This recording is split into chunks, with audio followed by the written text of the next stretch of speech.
Gocha Girmaa Xurunaa akkamiin barre akkamiin hoo irra geenye. Barreeffama xiinxallaa siyaasaa Jawaar Mohammadiin barreeffame namoota dubbisuun isaanitti hin mijanneef haala kanaan sagaleetti jijjiirree isiniif dhiyeessineerra. Kutaa tokkoffaa.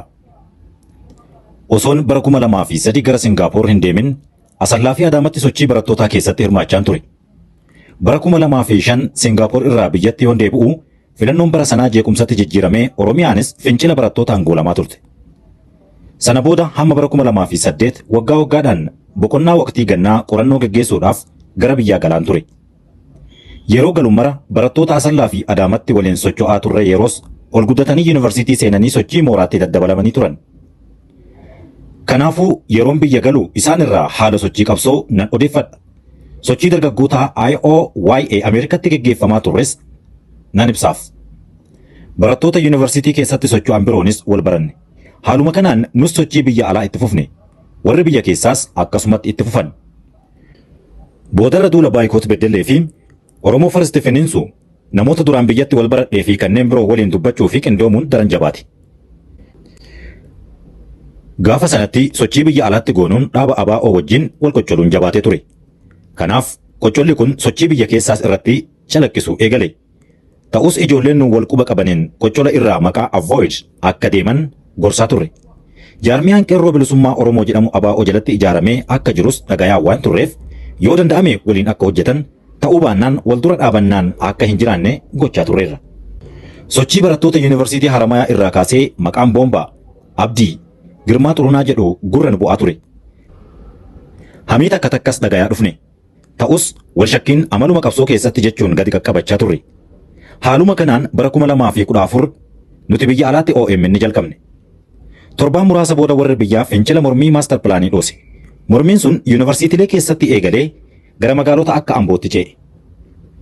Nus mormii kanaaf gurra marsaalee hawaasaa fi OMN uwwisa kennuun dabalataan miidiyaaleen addunyaa akka BBC fi Aljaziiraa akka gabaasan tumsaa turre. Mootummaan maastar pilaanii yeroon addaan kutuun mariin akka godhamu labsee mormiinis lash jedhe. Yeroo kanatti qeerroowwan biyya keessa jiran muraasa waliin gamaagama mormii taasifamee goone keessatti tikni mootummaa sochii godhamaa ture irratti odeeffannoo gahaa argachaa akka ture ifa ta'e. Fakkeenyaaf sochii yuunivarsiitii adda addaa keessatti godhamaa ture irratti tarkaanfii yoo fudhatan barattoota adda dureen hirmaatan dogoggora tokko malee sirriitti adda baafatanii qabaa turan. Kan godinootaas akkasuma.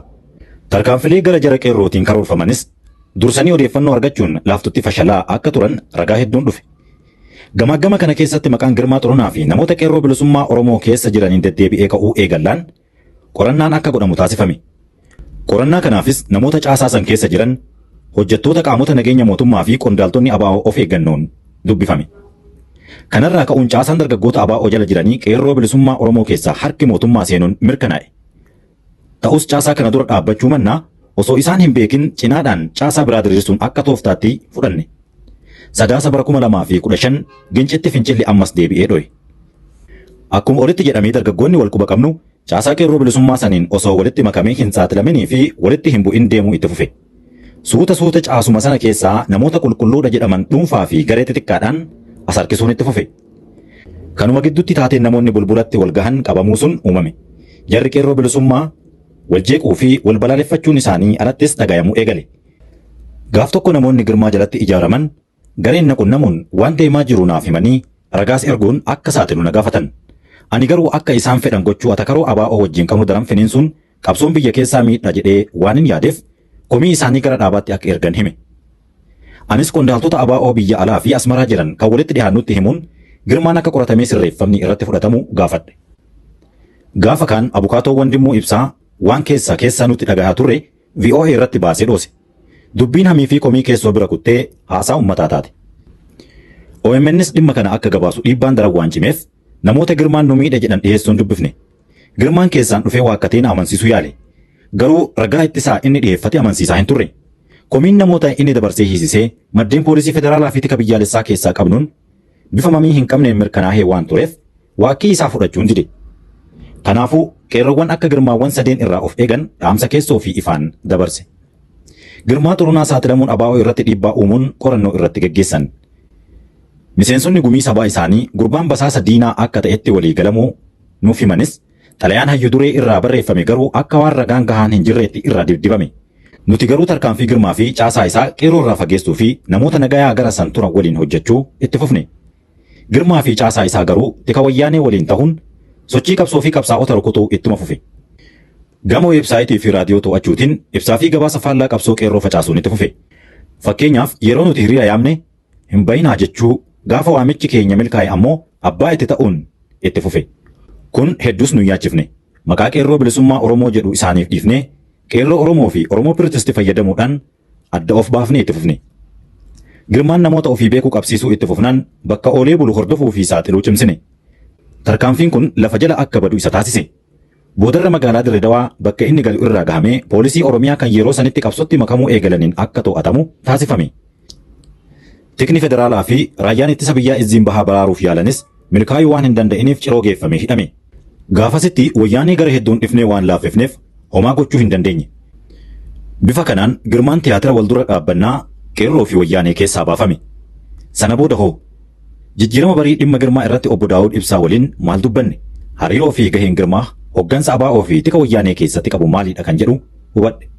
Kutaa lammaffaa barreeffamichaatiin jijjiirama booda mata duree jedhu walitti deebine.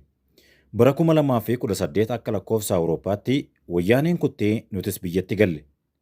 Gaafa tokko qondaaltota poolisii Oromiyaa fi raayyaa ittisa biyyaa wajjiin akkaataa bara imala qabsoo keessatti waliin tumsaa turre osoo haasofnuu dubbiin Girmaa Xurunaatuun kaate.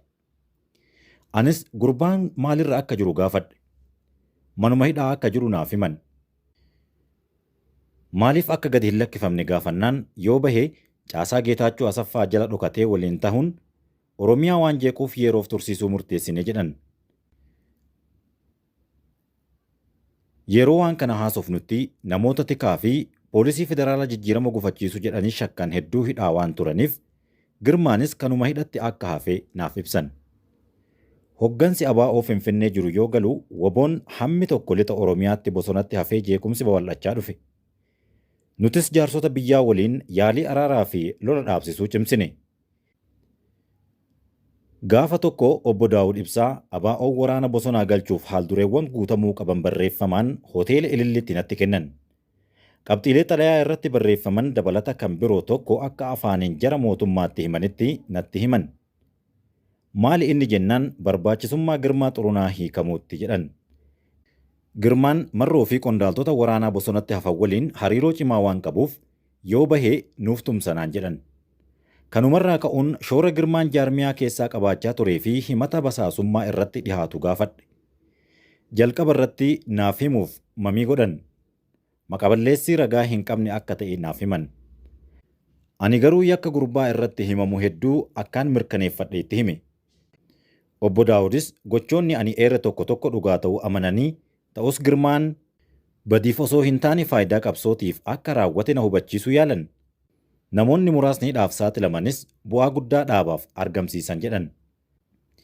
Tarkaanfilee fudhachaa ture sanis dhaaba dhoksee osoo hin taane beekamtii fi hayyama hoggansaa ta'uu naaf himan.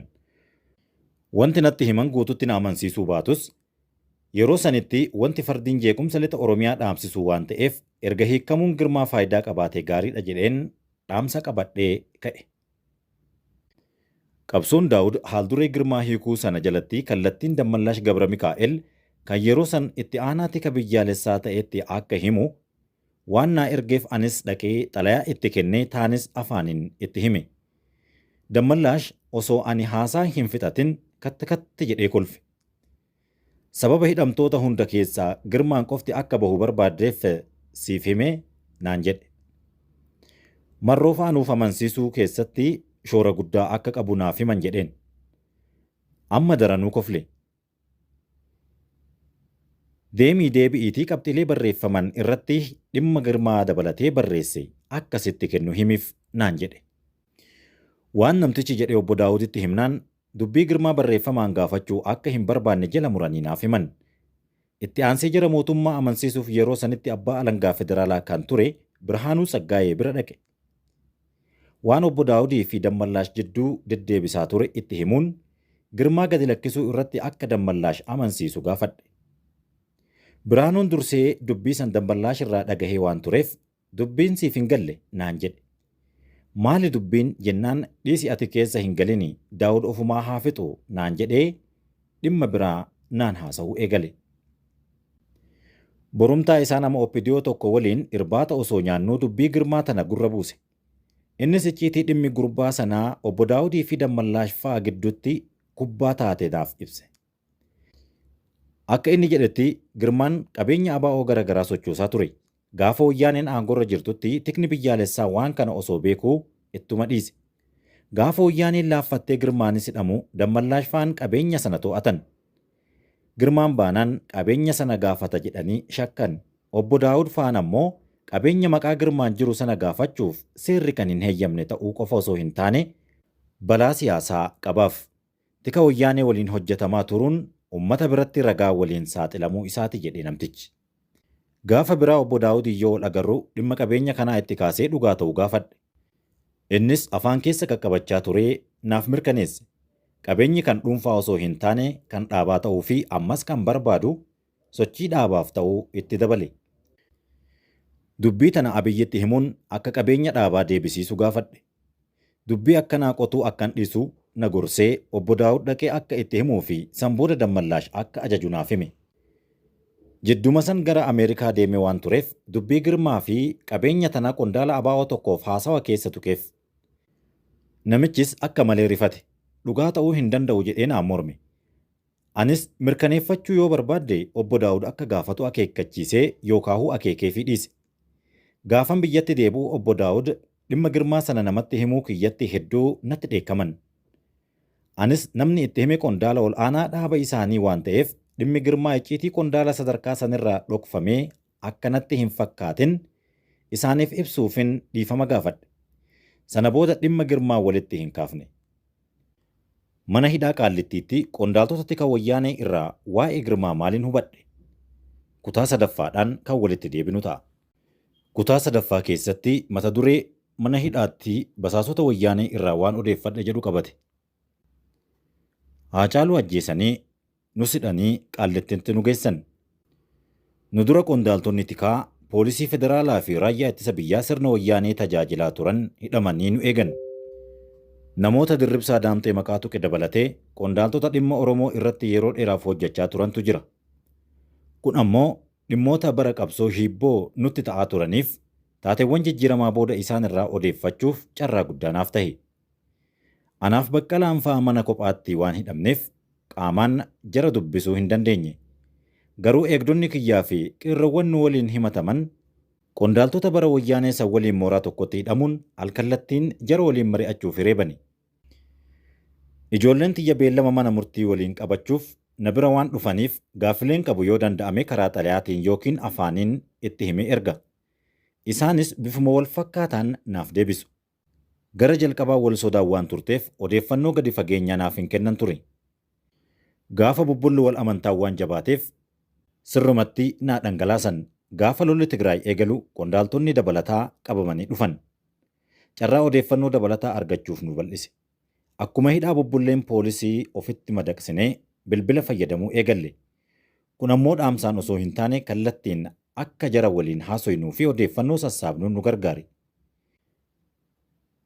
Bilbila sakattaan guuranii dadhabnaan booda dambaliin bilbilaa yookaan signaal mooraa Qaallitti akka hin geenye guutumatti ugguran. Gaafasitti waan hin barbaaddu hedduun odeeffadhe. Girmaa Xurunaa qofa osoo hin taane hariiroo qondaaltonni ABO biroos muraasni tika biyyaalessaa waliin gochaa turan yookaan qabaachaa turan sirrimatti hubadhe. Girmaa Xurunaa dabal ejenti ture. Hojii hoggansi ABOs beekaa ture. Akka hoggansi ABO beeku tikni biyyaalessaa hoo quba qabaa laata. Kutaa itti aanutti walitti deebina.